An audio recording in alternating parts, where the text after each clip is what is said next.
Senator Marco Rubio is not a fan of the student loan debt cancellation.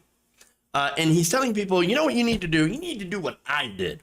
Pull yourself up by your own bootstraps. There's no reform. Let's start with this. I talked about the fact we need to reform student loans. I owed over $100,000 in student loans. The day I got elected to the Senate, I had over $100,000 still in student loans that I was able to pay off because I wrote a book. And from that money, I was able to pay it. If not, I'd still be paying it. Okay. So that's not about, I think the student loan thing in America is a big problem and it's broken and it needs to be fixed and it needs to be reformed. And I have bipartisan ideas I've been pushing. There's no. I have bipartisan ideas, that really don't involve anything but you paying off the debt, that massive amount of debt. But hey, look, I pulled myself up by my own bootstraps by taking millions of dollars from Republican donors to be their bitch. And then I decided to write a book. Hey, if I can write a book and sell it and be a whore for donors, well, so can you. So can you. Oh my God. You know what? Gee, Marco, why didn't I ever think about that? God damn it. Apparently it is so easy. Now, I love how so many people that are bitching about this, honestly, small amount of debt relief, okay? In total, it's supposed to be about $300 billion of debt relief, right? On the $1.9 trillion in student loan debt that is owed in this country. Who paid it off having exceptionally good connections or wealthy parents or book deals or were able to sell their, parents' condo or whatever. Look, those are the people that are sneering at regular people who don't have those opportunities for actually being glad that there's a little bit of relief on that debt burden. Again, this reminds me of the articles, right?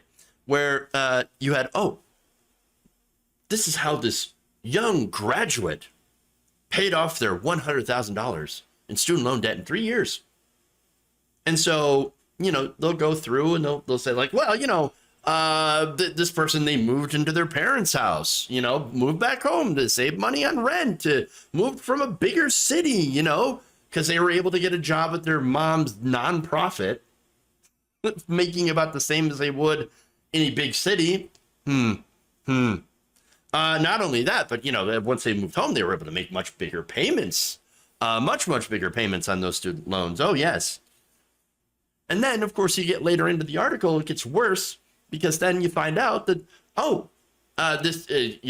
they ended up actually selling a condo that was gifted to them by their mother. Yes. And then they used the proceeds from that, you see, to go and invest in other properties to rent them out. All while working again at the mother's nonprofit, netting them lots of just passive disposable income. Now, look, I'm not saying that it's not great if you can actually do that. Good for you. You're one of the lucky few. These stories are all the same, though. The average borrower does not have that kind of resources. They don't have condos to sell. You know who has the most amount of student loans, right? I mean, generally, when it comes to the people who owe the most, tends to be black people. They have the highest amount of student loan debt. They don't have those resources. The fact that they didn't have those resources to begin with is why they have so much student loan debt. They had to borrow more in order to get those education, because again, you don't have those resources, right? They don't have houses they can live in rent free. They don't have condos they can rent out or they can sell. They can't work at their parents' nonprofit or at a bank or something like that owned by their family. They can't do that. Which means that they're left to pay for these loans with high interest rates for 20 to 30 years, if not longer. And they can pay and pay and pay and still end up owing more than they initially had taken out because of the massive amounts of interest, barely even making a dent in the principal amount. That is the problem with the system. So Marco Rubio, I don't know if your ideas really address that. Now, to be fair, this student loan debt cancellation, while it is good, it also doesn't solve that problem. If you want to solve the problem with student debt, you have to ensure that no one has student debt in the first place. You do that by making colleges and tuitions, or I'm sorry, colleges and universities tuition free. If you don't do that, that debt's going to come back later. Now, again, there is one thing that Biden had done in this bill that was really, really good. And that's eliminate the interest if you're making payments. All right, that goes to solving one of those problems. But again, it shouldn't cost this much to get an education. Education should be free.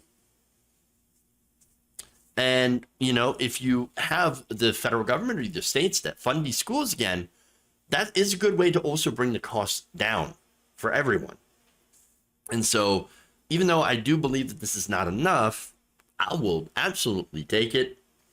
And most importantly, though, this shows that it can be done. I mean, you talk, what, 1 or 2 years ago? Even 2016. All this talk about forgiving student loan debt was considered by mainstream press and the establishment a pipe dream. Now it's no longer in the realm of dreams. Again, the video where Republicans say, oh, yeah, well, look at Nancy Pelosi.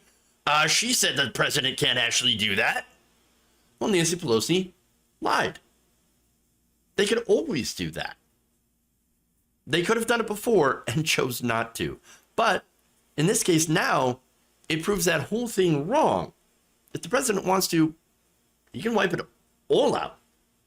Now the precedent is there. Now, since we've done it, other presidents can do the same. And I think that is a really, really huge long-term effect going forward, and why this is so important.